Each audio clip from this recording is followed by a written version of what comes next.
Welcome everyone to this episode of the Palmetto Guardian. Today we talk about history.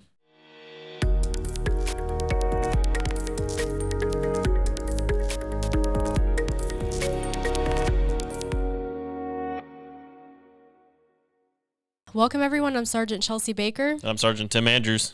And today we're going to be talking about history. Yeah, I've said before in podcasts that I love learning about history, but my brain just doesn't retain the information.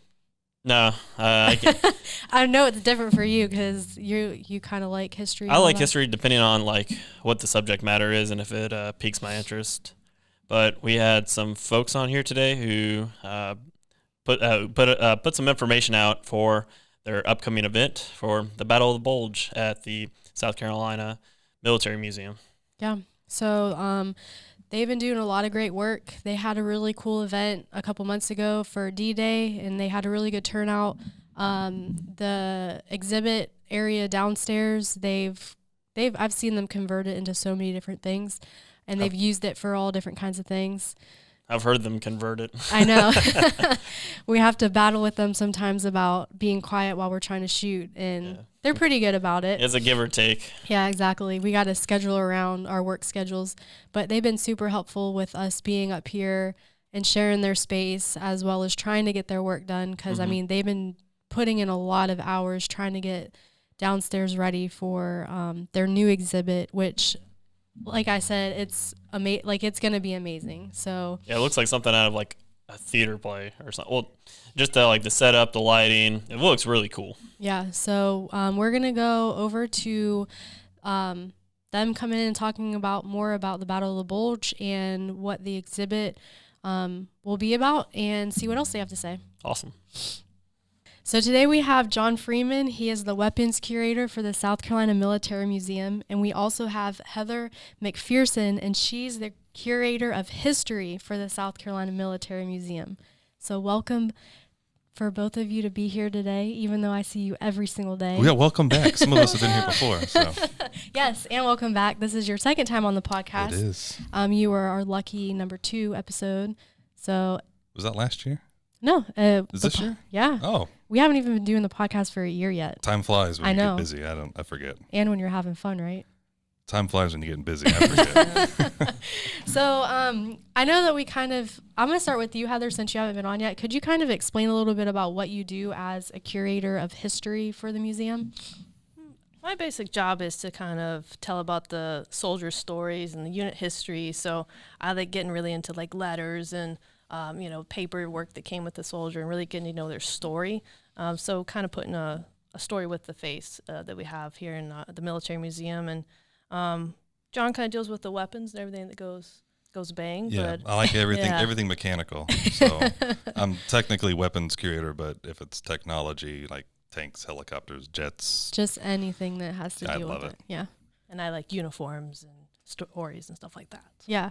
You guys are always have interesting stories because, like I've said before on podcasts, I love learning about history, but as far as retaining the information, that's not my best suit. So, yeah, well, it's a lot easier to learn when it's actually entertaining to you. Yeah. That's why I imagine your favorite subjects in school are always those that were entertaining. And unfortunately, when everyone thinks history, they're like, oh, 1812, 1776, it's numbers thrown at you. You're expected to regurgitate on a test. And we don't find that interesting either. Yeah. So. Exactly. But specifically today, you guys are here to talk about a specific event. The last couple weeks, I've watched, as well as Andrew's, the downstairs area. For those of you who don't know where our studio is located, we are in the back of the museum upstairs. And downstairs, is that considered a gallery? It is now. Yes. So what gallery number? Is it? 3. 3? We're up to 3 now. Okay. So Gallery 3, we've watched it transform from when you guys did the D-Day event, and then it's been used for all different types of events and training, and now you're turning it into something else. So it's kind of cool to see all the different stages that it's gone through. And so I want you guys to talk a little bit about what the next transition is and what it's going to be here shortly. Well, hopefully it's a museum gallery. From going forward, when it was first designed, it was sort of a general purpose space. And as we've been holding exhibits in there, there's things we've wanted that we haven't been able to use in that space. So now we're actually going back and we're taking some modern museum standards and applying it to the space to make one of our most modern galleries in the museum. And then hopefully the idea is that will transfer down to the Gallery 1 and Gallery 2, and it'll sort of work from the back of the museum towards the front. Okay. So currently you guys have been putting in a lot of work and effort into the new exhibit, which from my understanding is the Battle of the Bulge. So can you explain a little bit about the history of that and the significance? Oh, please take over, Heather. Yeah, the Battle of the Bulge, World War II battle, happened in the winter of 1944. It's kind of Germany's last-ditch effort to have a counterattack against our forces coming up to the German border. So a lot of our guys were kind of in an R&R state on the border of Belgium, and then on the morning of December 16th, artillery barrage just starts hitting them, and the 106 was actually the first. That was the first time they saw combat. So you had a lot of new soldiers or soldiers just expecting to kind of, rest and relax through winter, through Christmas, and they get hit with the German bombardment. So lasted, right through mid-January, and it was bitter cold. A lot of tank battles, which John really enjoyed doing research on, and we also have some South Carolinians there too. Like we'll have an exhibit on a captain from our anti-artillery battery. So that's interesting. Or anti-aircraft battery, Weston. So we'll have some little stories in there from South Carolinians, some who weren't from South Carolina, but also some of the technology like V weapons, first rockets, things like that. Now you guys are talking about my favorite part in history. Which one's that? World War II. Just in general? I mean, you got the Patton movie. That's a great movie. Okay, that one's pretty fantastic. I can watch that on rerun all the time. That one's pretty fantastic. Now, is this, are you guys going to be emphasizing, like, South Carolina components at the Battle of the Bulge, or just as a... We do. We do where it's available, but Okay. when we're talking about something as large as the Battle of the Bulge, of course, South Carolina wasn't at every single part of the battle. So we do talk about the battle as a whole, but then we do talk about any South Carolina units or South Carolina soldiers who may have been there or near there. We'll talk about them if we have the materials to talk about them, but we do encompass the entire battle just so that you've received the whole picture. Okay. So we'll be starting, we opened, December 16th, right? And that's actually when the battle would have started 75 years ago. We're not opening at, 2 in the morning, 3 in the morning? The battle actually started? No. 5:30. You're not going to go all the way? You're just going to... No Probably artillery still be shells. working on the exhibit at that point, so no, we can't open it quite then. But yeah, we're going to try to cover a bunch of facets. And what's interesting, like you said, in history, you like to learn what's interesting and how it's given to you. We talk about a lot of the things of, everyone knows about Battle of the Bulge and things like that, but we also like to talk about things that people might not know about, little interesting tidbits that will keep you entertained. So Is there any, like, a little snippet of what you can give us, or is it all a secret until the 16th? Oh, what's your favorite story that people don't know about, Heather? Well, I like the story about Weston because it's South Carolinian, but also we're going to talk about 2 nurses from Bastogne, which the town became popular with the Band of Brothers television series, and one of the episodes actually kind of portrays one of these nurses that we're going to briefly talk about. That hospital that actually saw firsthand what the battle was like. And John's going to do some about the Vengeance weapons, which were the forefront to our Apollo program. So Very gonna be interesting. interesting. Yeah, I'm excited Big for guns, it to open. rockets, Yeah. airplanes, all sorts of stuff. Medical, South Carolinians, Antwerp, cover everything. Yeah. Now, when is it going to be? It's going to be open in December, but when is it close? When is y'all's exhibit close? Our exhibit's going to open in December on December 16th, because coming Monday, and it'll be closed. We haven't nailed down a date yet, but it's probably early February. Okay. Cool. So it's going to be kind of like the D-Day event where you had the exhibit open to the public for a certain amount of time, and then it changed to something else. That's right after that. So after that, we're actually looking at, we're going to take it down, look at it again, and we're going to start preparing for VJ Day. Okay. After that is the plan. Yeah. Victory in Japan. So what's the process to creating these exhibits? I mean, you guys are only 2 people, and the work that I'm like, if you guys could see, and whenever the exhibit opens, please come to the museum and check it out, because they've put a lot of work into this, and it's going to be amazing. But how does that process start? Like, how do you just sit down and be like, let's do this, let's do that, let's display these things? Like, how does that work for you? We each probably have a different answer, so you give yours. Yeah, sometimes I'll just stare at some blank walls for a while and trying to envision it. But I think this one kind of progressed as we started kind of digging into things. We like, oh, well, we can do that, or we can switch it up this way. But mine kind of comes from a lot of planning. I usually work on the story aspect first. What kind of stories would I like to tell? Do some research, find some interesting tidbits, and then build off of a display with that. I think John kind of does it a little bit different. Stubbornness. So it's kind of like Heather's me and you're Erskine. Yeah. So was it 3 months ago? We looked in that gallery and Heather's like, I want to do this and this and this and this. I was like, it would look fantastic if we take out the ceiling. Yeah. We replace all the lights. We paint all the walls. We make fake walls. We do all of these. And Heather's like, oh my gosh. And Heather's like, you only got 3 months. Whoa. We haven't built anything yet. Yeah. And we're upstairs listening to all this noise at the same time. Yeah. There was a lot of loud noises downstairs and walls coming down. But at the end of the day, it looks like it's going to come together just in the nick of time. Yeah. Probably the day before it needs to. So, unfortunately, now all that legwork's done, so we don't have to do it again later in the year. We can just keep on cycling temporary exhibits through the space. And we learned a lot. Yes. We have all kinds of skills. We did a lot wrong, now. but we did a lot right, too. Yeah. So. Yeah. So, as far as the artifacts, when you think of these specific exhibits that you're wanting to put downstairs, do you already have the things to display, or are you having to go out and find these things, or do you create it around what you already have? Kind of create it around what we have. We have some great contacts with the reenactment community, so we've reached out to them for a few items, but kind of how I started that was we went through the collections and I pulled everything that could kind of be tied into Battle of the Bulge, so a lot of winter clothing and things like that, or looked up our system like for Captain Weston, who was at the Battle of the Bulge, and then kind of looked at what you got and, have a display case that could fit in, that kind of thing. And we took some stuff out, but a lot of it is just what we have. And if we really want to tell a story, then we'll reach out and try to find something.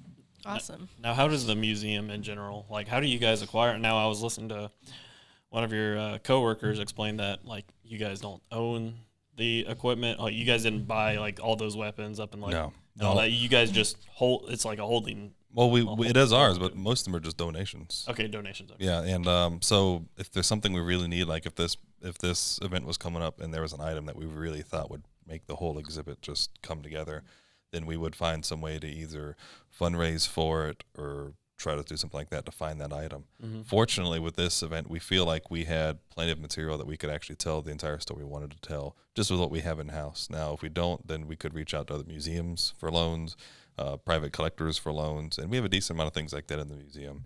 So we'd like to use what we have, but if we can, then we will go through either a loan or to acquire it in some form or another. Yeah, because when I started working here and I saw, the metal... the red barricades or whatever. I was like, is this thing even real? Oh, yeah. And I was like, it's just wood. And it totally tripped me out. I was like, man, it looks like it's sticking out of the ground.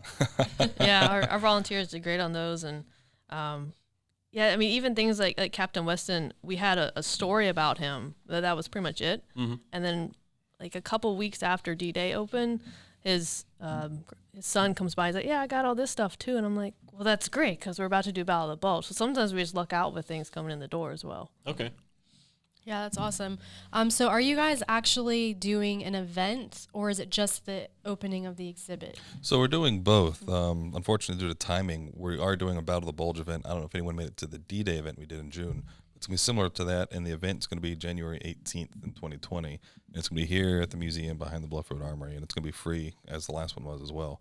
But that will be done on the 18th, and the actual gallery is open on the 16th. Both are free. General public welcome everybody to come out.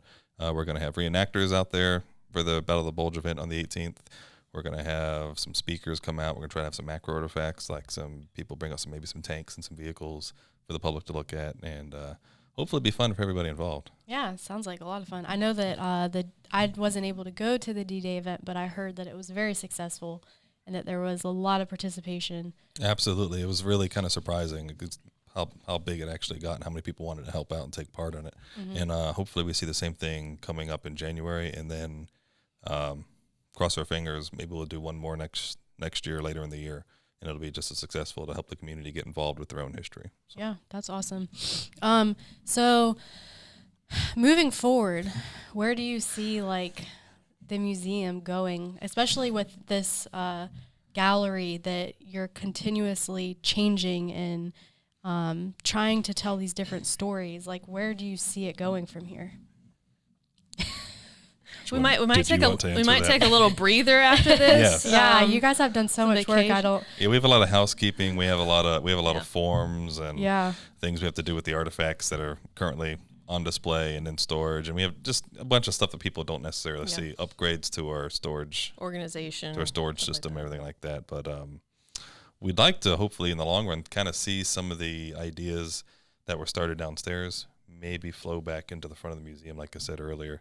Maybe start in Gallery 2 and then go into Gallery 1. But it's all up in the air at this point because we're really just kind of ready to scale it down a notch. Yeah, I know you, like I keep saying over and over again, you guys you put in a lot of work over the last several weeks. And D-Day was one thing, but this, like you said, you guys were tearing down walls. You're painting the ceiling, like you're putting in new lighting. It's not just throwing some stuff on the walls and putting some cool artifacts in different locations and bring in those vehicles that you guys had downstairs that were really cool to look at.